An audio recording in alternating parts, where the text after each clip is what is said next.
کہاں ذکر کرو؟ کتاب میں، فی الکتاب وذکر فی الکتاب ابراہیم، یعنی یاد کرو، پڑھو، ذکر کرو، یاد کرو کتاب میں، قرآن مجید میں ابراہیم کی یاد کرو، حضرت سیدنا ابراہیم خلیل اللہ علیہ السلام۔ اور وہ کون ہے ابراہیم؟ انہ کان صدیقا نبی ہے، وہ صدیق ہے اور نبی ہے، سچے نبی ہے۔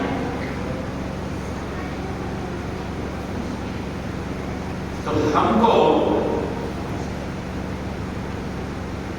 یاد منانے کے لیے کہا جا رہا ہے ایک پیغمبر۔ اچھا ایسا نہیں ہے کہ صرف حضرت ابراہیم سیدنا علیہ السلام کی ہی یاد کے بارے میں بولا گیا ہے قرآن مجید میں، نہیں بیشتر انبیاء کرام کے بارے میں اسی طرح کی آیت نازل ہوئی۔ وَاذْكُرْ فِي الْكِتَابِ موسیٰ علیہ السلام کو یاد کرو، وَاذْكُرْ فِي الْكِتَابِ عیسیٰ علیہ السلام کو یاد کرو، وَاذْكُرْ فِي الْكِتَابِ اسماعیل، کتاب اسماعیل علیہ السلام کو یاد کرو، پیغمبر کو یاد کرو۔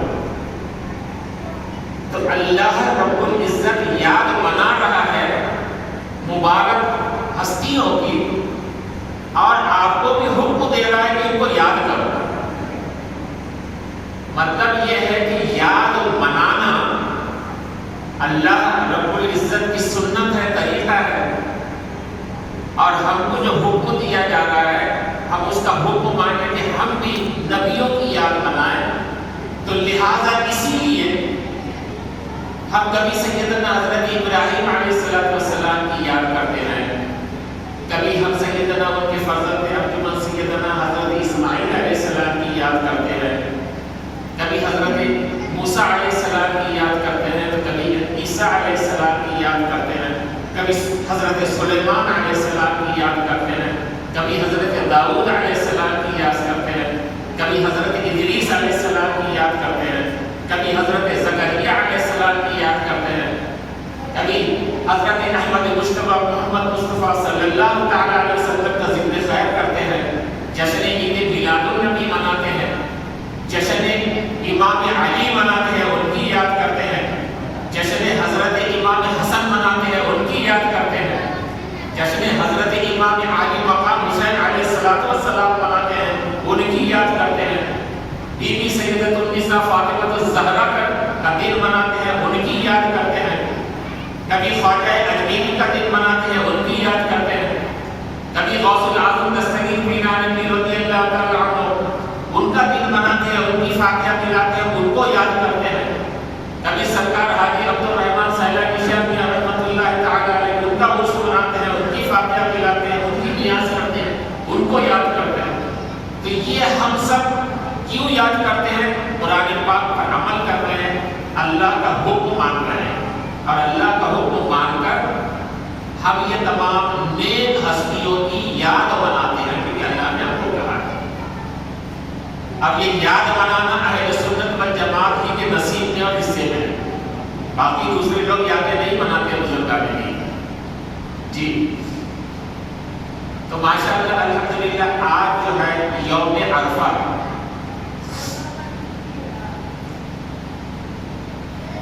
اس دن کو عرفہ کیوں کہا جاتا ہے؟ بہت سارے گھروں میں آج عرفے کی فاتح ہوتی ہے شام کو، اور عرفہ کیوں کہا جاتا ہے؟ تو عربی زبان کا لفظ ہے عرفہ یعرف، عرفہ کے معنی ہوتے ہیں پہچاننا، عرفہ اس نے پہچانا، یعرف وہ پہچانتا ہے یا پہچانے گا، یہ گرامیٹیکل بتا رہا ہوں۔ تو عرفہ کے معنی ہوتے ہیں پہچاننا، معروف اسی سے لفظ بنا یعنی پہچاننا ہوا، عارف پہچاننے والا، عرفان یعنی پہچان، یہ ایک ہی لفظ سے تمام الفاظ بنے ہیں، سب کے اندر میں عین ریف فے الف نون، عین ریف اس کا معنی ہے یہ آلہ۔ تو اس دن کو عرفہ کیوں کہا جاتا ہے؟ عرفہ اس دن کو اس لیے کہا جاتا ہے کہ جناب سیدنا حضرت ابراہیم خلیل اللہ علیہ السلام نے 8 ذی الحجہ کی شب میں ایک خواب دیکھا، اور خواب یہ دیکھا کہ آپ اپنے فرزند ارجمند سیدنا حضرت اسماعیل علیہ السلام کی گردن پر چھری چلا رہے ہیں، ان کو ذبح کر رہے ہیں۔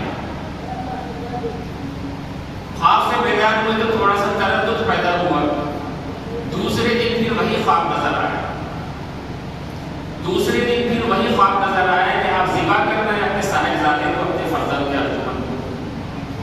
تو جب دوسرے دن خواب نظر آیا تو آپ کو ایقان حاصل ہو گیا، یقین حاصل ہو گیا، یعنی معرفت حاصل ہو گئی۔ کیا حاصل ہو گئی؟ معرفت حاصل ہو گئی۔ تو اسی دن 9 ذی الحجہ کو آپ کو معرفت حاصل ہوئی ہے، اس بات کی معرفت حاصل ہوئی کہ یہ خواب جو اللہ رب العزت نے مجھے دکھایا ہے یہ خواب سچا ہے۔ تو چونکہ اس دن آپ کو معرفت حاصل ہوئی اس خواب کی، اس لیے اس دن کو کیا کہا جاتا ہے؟ عرفہ کہا جاتا ہے۔ عرفہ یعنی یہ معرفت کا دن ہے۔ معرفت کی معنی کیا بتایا میں نے؟ پہچان کا دن ہے، مطلب پہچان ہو گئی کہ ہاں سچی بات ہے، یہ جو خواب ہے یہ سچا ہے۔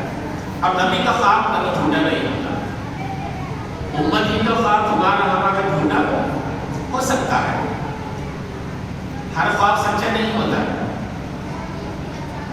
ہاں یہ کہا جاتا ہے کہ مومن کا جو خواب ہے وہ نبوت کا 40واں حصہ ہے، لیکن وہ خواب کون سا جو اللہ تعالیٰ کی طرف سے بشارت ہو۔ ہر خواب سچا نہیں ہوتا، ہر خواب کی تعبیر بھی نہیں ہوا کرتی، سچے خواب کی تعبیر ہوتی ہے۔ تو نبی کا جو خواب ہوتا ہے وہ سچا ہوا کرتا ہے، نبی کا خواب وحی ہوا کرتا ہے، وحی الہی ہوا کرتا ہے۔ امتی کا خواب جھوٹا ہو سکتا ہے، نبی کا خواب اس لیے جھوٹا نہیں ہوتا کہ نبی اگر سو بھی جائے تو بھلے ان کی آنکھیں سوتی ہیں لیکن ان کا قلب جو ہے وہ بیدار رہتا ہے، ان کا قلب جاگتا رہتا ہے۔ جیسا کہ حدیث پاک میں ایک مرتبہ رسول اکرم صلی اللہ تعالیٰ علیہ وسلم نے عشاء کی نماز پڑھائی ہے۔ اب ہم عام طور سے عشاء کی نماز میں 3 رکعت وتر کی پڑھتے ہیں، آپ نے نہیں پڑھی۔ اب یہ سوچا کہ جب سو کر اٹھے گی تو تب پڑھ لیں گے، تو آپ نے آرام فرمایا، سو گئے۔ اور پھر اٹھے، بیدار ہوئے، اور پھر وتر کی نماز پڑھی، تہجد کی نماز پڑھی، اور باقی سنتیں پڑھی، اور پھر جماعت سے فجر کی نماز بھی پڑھے۔ تو حضرت بلال حبشی رضی اللہ تعالیٰ عنہ نے سرکار دو عالم صلی اللہ تعالیٰ علیہ وسلم سے ہاتھ جوڑ کر عرض کیا کہ یا رسول اللہ صلی اللہ تعالیٰ علیہ وسلم، آج آپ نے وضو نہیں فرمایا، بغیر وضو کی نماز پڑھی، یا پھر کہیں ایسا تو نہیں ہے کہ وضو کا جو حکم ہے وہ اٹھا لیا گیا ہے اللہ تعالیٰ کی طرف سے؟ حضور پرنور صلی اللہ تعالیٰ علیہ وسلم نے حضرت بلال حبشی کو جواب عنایت فرمایا کہ اے بلال، بات ایسی نہیں ہے، نہ ہی میں بے وضو ہوں اور نہ ہی وضو کا حکم اٹھایا گیا ہے۔ ہاں میں سویا ضرور ہوں، لیکن میری آنکھیں سو رہی تھی، میرا دل جاگ رہا تھا۔ عام امتی جب سوتا ہے تو اس کو اگر وضو کر کے سویا ہے تو اس کو دوبارہ وضو کرنا پڑتا ہے، بغیر وضو کے نماز نہیں ہوتی۔ لیکن نبی کا یہ مقام ہے کہ اگر وہ سو بھی جائے اور اس کا وضو تھا سونے سے پہلے، اور وہ سو بھی جائے اور سونے کے بعد میں اٹھے تو اس کے لیے دوبارہ وضو کرنا شرط نہیں ہے، دوبارہ وضو کرنا ضروری نہیں ہے۔ تو حضور اکرم صلی اللہ تعالیٰ علیہ وسلم کے اس واقعے سے معلوم پڑتا ہے، اس حدیث شریف سے معلوم یہ ہوتا ہے کہ نبیوں کے دل جو ہے وہ سوتے نہیں ہیں، بھلے ان کی آنکھیں بند ہو جائیں گی، ان کی حالت وہ بیدار رہتے ہیں، اور حالت خواب میں جو ان کو بشارت دی جاتی ہے وہی نازل ہوتی ہے، ان کے وہ خواب جو ہے وہ سچے ہوا کرتے ہیں۔ درود پاک پڑھ لیں، سیدنا شفیعنا نبینا و مولانا محمد وآلہ وصحبہ وبارک وسلم، صلاۃ و سلام علیک یا رسول اللہ صلی اللہ تعالی علیہ وسلم۔ کل عید الاضحیٰ ہے، جس کو عام زبان میں بقر عید کہتے ہیں، عربی زبان میں بے بڑی قاف رے بقر گائے کو کہتے ہیں۔ تو یہ بقر عید جو نام پڑ جائے یہ ہمارے ہندوستان میں پڑ جائے، یہ کوئی شرعی لفظ نہیں ہے، شرعی لفظ ہے عید الاضحیٰ۔ اب کوئی بقر عید بولتا ہے پڑھا لکھا تو بڑی قاف سے بولتا ہے، چھوٹا یہ سمجھتا ہے کہ بکرے کی عید ہے تو وہ چھوٹے قاف سے بولتا ہے بقر عید۔ تو نہ یہ بقر عید ہے، نہ یہ بقر عید ہے، بلکہ عید الاضحیٰ اس کا نام ہے۔ عربی زبان میں بقر گائے کو کہتے ہیں، اور آپ تمام لوگ اچھی طرح سے واقف ہیں کہ ہمارے ریاست مہاراشٹر کے اندر میں بہت خطرناک قانون لاگو ہو گیا ہے بکروں کا، لہٰذا کوئی بھی مسلم بھائی ان سے معتبانہ التجا ہے، گزارش ہے کہ وہ بڑے جانور کی قربانی ہرگز نہ کریں، اور اگر کوئی چھپے کر بھی رہا ہے تو اس کی کھال کا مسئلہ آتا ہے مدرسے میں پہنچا دیں، مدرسے والے کی کھال کو آپ کی ایکسیپٹ نہیں کریں گے، اس کو آپ زمین کے اندر دفنا کیجیے۔ لیکن میری تو عرض گزارش یہی ہے کہ خواہ جو ہے رسک لینے سے کوئی مطلب نہیں ہے، بڑے جانور کی قربانی نہ کریں تو اچھا ہے، آپ پولیس والے گھوم رہے ہیں، بلا وجہ جو ہے آپ مصیبت میں پھنس جائیں گے، مصیبت کا شکار ہو جائیں گے۔ اور ساتھ ہی ساتھ یہ اعلان بھی کرتا چلوں، مودی صاحب نے مجھے بولے تھے کہ عید کا بھی اعلان کر دیجیے، میں نے بولا مجھے میری یادداشت کمزور ہو گئی، جب آپ کی یاد لگے تو میں ابھی بتا دے رہا ہوں آپ کو۔ عید گاہ کے اوپر میں عید کی نماز 9 بجے اور نگینہ مسجد میں 8:30 بجے عید کی نماز ہے، اور عید گاہ کے اوپر میں 9 بجے عید کی نماز ہے۔ تو یہ قربانی جو ہے، اب حالات ایسے ہیں تو کیا کیا جا سکتا ہے، قانون کی جو پابندی ہے اس پر تو عمل ہم کو کرنا ہی پڑے گا۔ ہاں آپ بکری کی قربانی کر سکتے ہیں، بکری کی قربانی کر سکتے ہیں۔ قربانی سنت ابراہیم علیہ السلام، سنت ابراہیمی ہے، سیدنا حضرت ابراہیم علیہ السلام کی سنت۔ تو حضرت سیدنا ابراہیم علیہ السلام نے خواب دیکھا جو اپنے بیٹے کو ذبح کر رہے ہیں، معرفت حاصل ہو گئی تو اس سے عرفان حاصل ہو گیا، تو اس سے عرفہ جو ہے یہ نام پڑا آج کے دن کا۔ دوسرا وجہ اس کو آج کے دن کو 9 تاریخ کو عرفہ کہنے کا یہ ہے کہ سیدنا حضرت جبریل امین علیہ السلام نے سیدنا حضرت ابراہیم علیہ السلام کو تمام مناسک حج جو ہے وہ سکھا دیے کہ حج کیسے کیا جاتا ہے، حج میں کیا کیا ہوتا ہے۔ تو مناسک حج کا عرفان آپ کو حاصل ہو گیا، معرفت حاصل ہو گئی، اس لیے بھی آج کے دن کو یوم عرفہ کہا جاتا ہے، عرفہ کا دن کہا جاتا ہے۔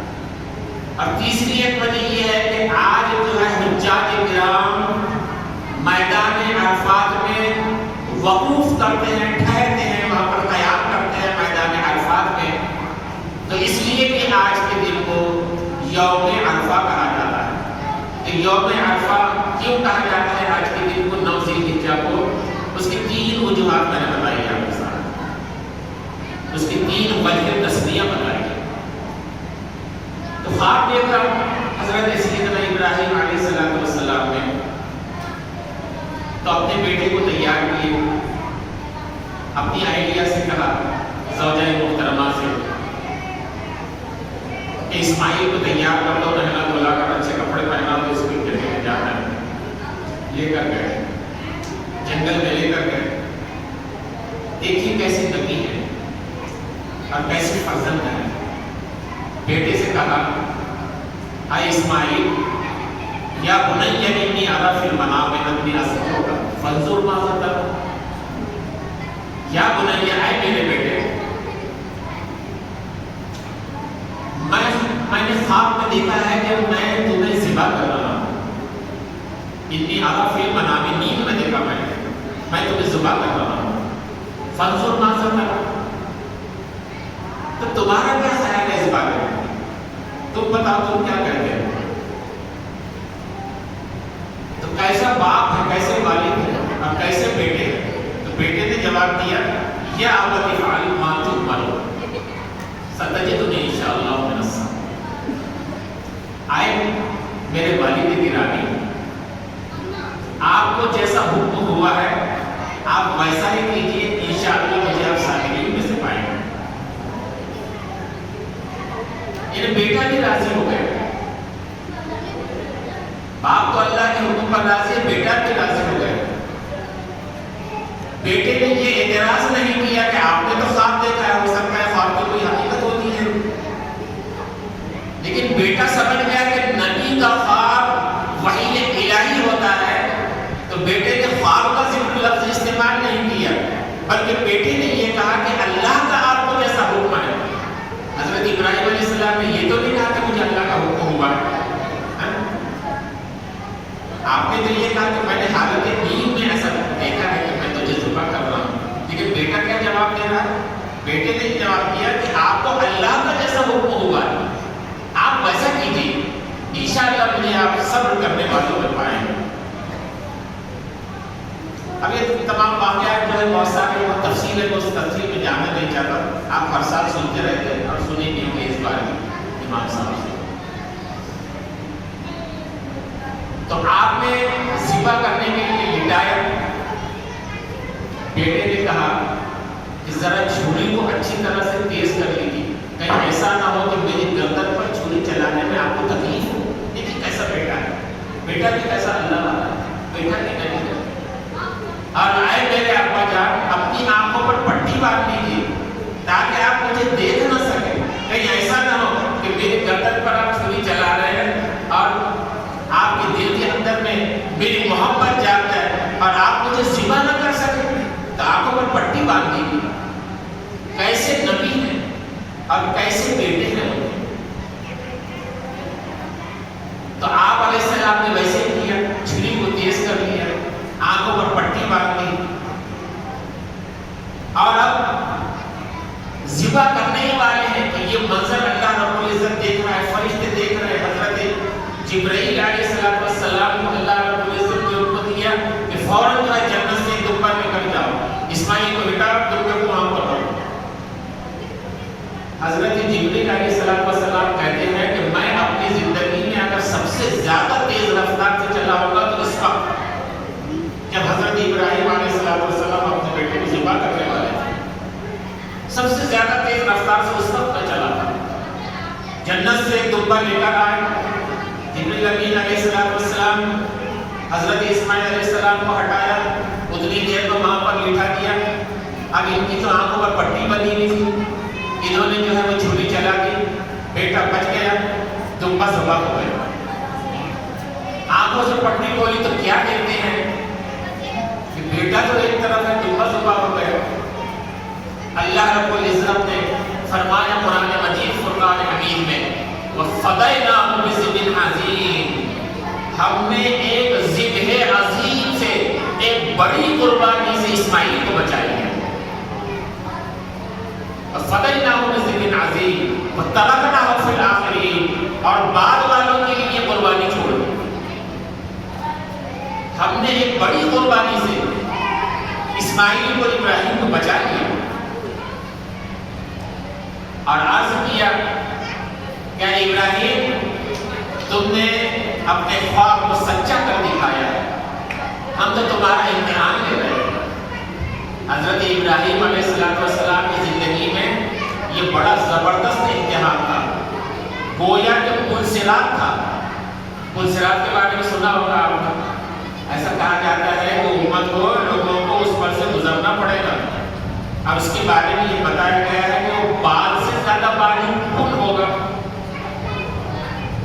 ذرا امیجن کیجیے، تصور کیجیے وہ کیسا پل ہوگا، بال سے زیادہ باریک، تلوار کی دھار سے بھی زیادہ تیز ہوگا وہ پل صراط۔ اور بال کتنا باریک ہوتا ہے، بال سے بھی زیادہ باریک، تلوار کی دھار سے بھی زیادہ تیز۔ اب اس پر سے لوگوں کو گزرنا ہوگا، اب اس کے نیچے دوزخ جل رہی ہوگی، آگ جل رہی ہوگی۔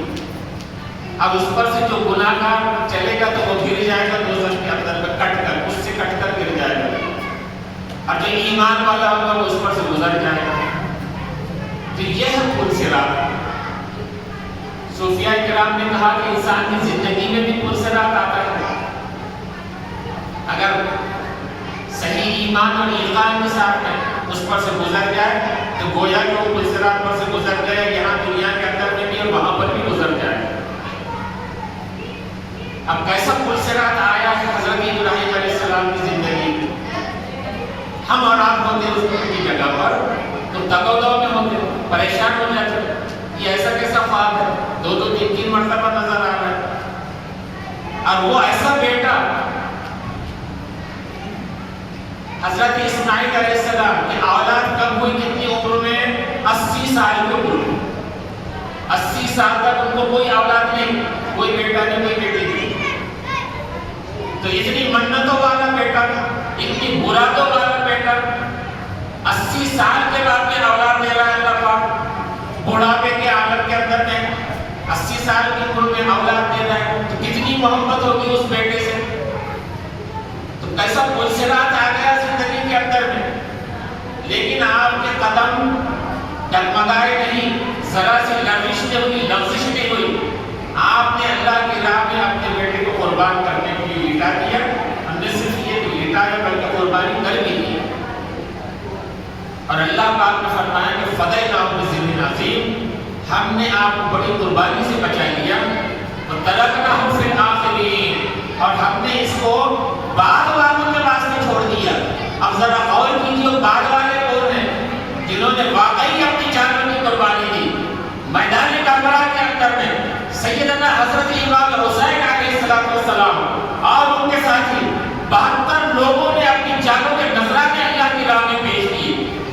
وہ قربانی جو بچا لی گئی تھی حضرت اسماعیل علیہ السلام کو، دنیا کی قربانی کر دی گئی تھی، اللہ نے بولا کہ ہم نے ایک بڑی قربانی سے بچا لیا، اور یہ جو قربانی ہے بڑی قربانی، ہم نے اس کو بعد والوں کے واسطے چھوڑ دیا۔ تو بعد میں کون آئے؟ حضور اکرم صلی اللہ تعالیٰ علیہ وسلم کے نواسے تشریف لائے، اور انہوں نے اپنی جانوں کی قربانیاں پیش کی، یہ بعد والوں کے واسطے چھوڑ دیا۔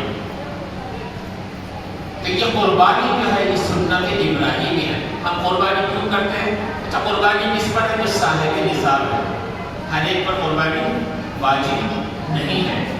صاحب نصاب کس کو کہتے ہیں؟ جس کے پاس میں 7.5 تولے سونا ہے، جس کے پاس میں 52.5 تولے چاندی ہے، یہ دونوں ملا کر اتنا ہے، یہ سونا نہیں، یہ چاندی نہیں ہے، لیکن 7.5 تولے کی جو ہے وہ رقم آپ کے پاس میں ہے، اس کے اوپر مکمل 1 سال گزر گیا ہے، ایک دن کم نہیں ہے، یا اتنی پراپرٹی ہے نا، اس کو صاحب نصاب کہتے ہیں۔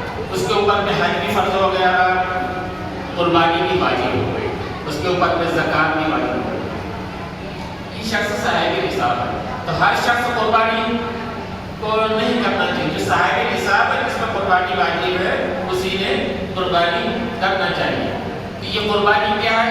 سرکار دو عالم صلی اللہ علیہ وسلم نے فرمایا کہ یہ قربانی ہمارے جد امجد حضرت سیدنا ابراہیم علیہ السلام کی سنت ہے، ان کا طریقہ ہے۔ اب چونکہ حضور پاک صلی اللہ علیہ وسلم نے قربانی فرمائی ہے تو آپ کی بھی قربانی ہوگی، ہمارے لیے حضور صلی اللہ علیہ وسلم کی بھی سنت ہو گئی، اور ہمارے لیے حضرت ابراہیم علیہ السلام کی بھی سنت ہو گئی۔ قربانی کا مقصد کیا ہے؟ اللہ رب العزت قرآن مجید فرقان حمید میں ارشاد فرما رہا ہے، لن ینال اللہ لحومها ولا دماؤها ولکن ینالہ التقوی۔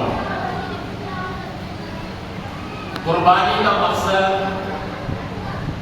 تقوی حاصل کرنا ہے۔ متقی کس کو کہتے ہیں؟ جس کے دل میں اللہ کا خوف ہو، جس کے دل میں تقوی ہو، جس کے دل میں اللہ کا ڈر ہو، جو ہمیشہ اللہ سے ڈرتا ہو۔ ڈرنے کا مطلب یہ نہیں کہ خوف کے مارے ہمیشہ ڈرستا رہے، کانپتا رہے، دل کے اندر میں ڈر ہونا چاہیے، اس کو کہتے ہیں متقی آدمی، اس کو کہتے ہیں پرہیزگار عام زبان میں، اس کو کہتے ہیں تقوی والا۔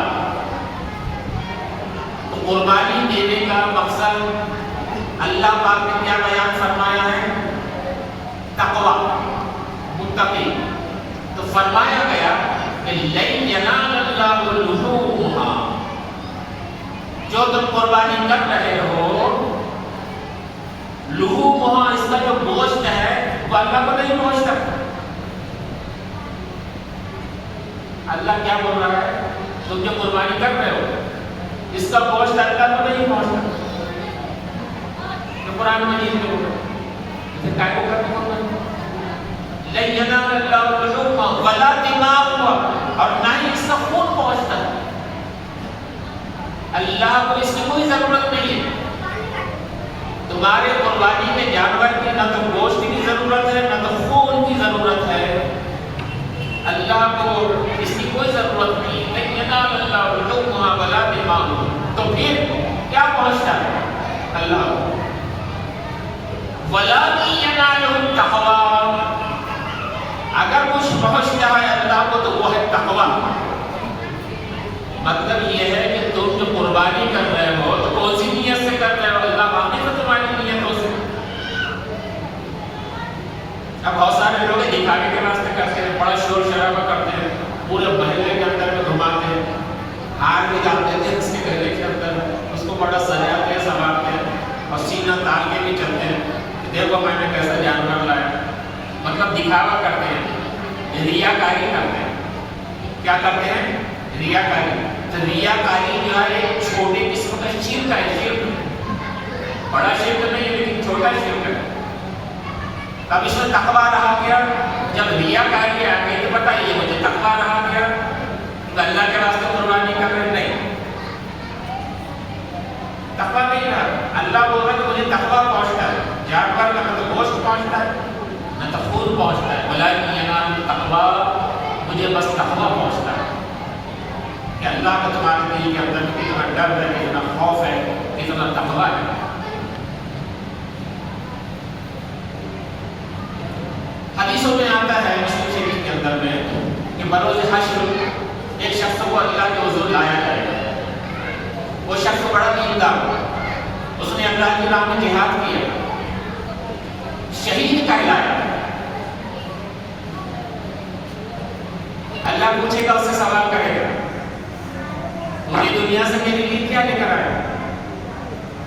بولے گا یا اللہ میں نے تیرے لیے بڑے بڑے جہاد کیے, بڑی نیکیاں کی, بڑے نیک کام کیے.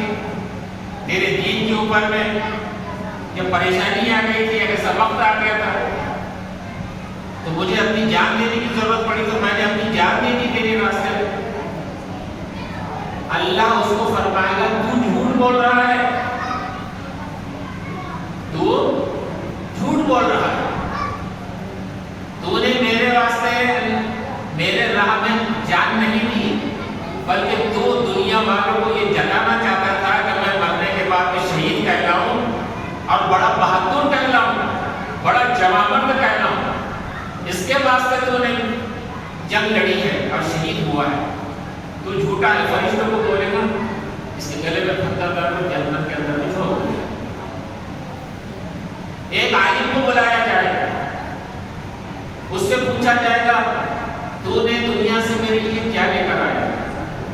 عالم بولے گا میں نے تیرے دین کا علم حاصل کیا, میں نے مدرسے میں بچوں کو پڑھایا, تیرا دین سکھایا, قرآن مجید پڑھائی, حدیثیں پڑھائی, بڑی بڑی کتابیں لکھی تیرے دین کی,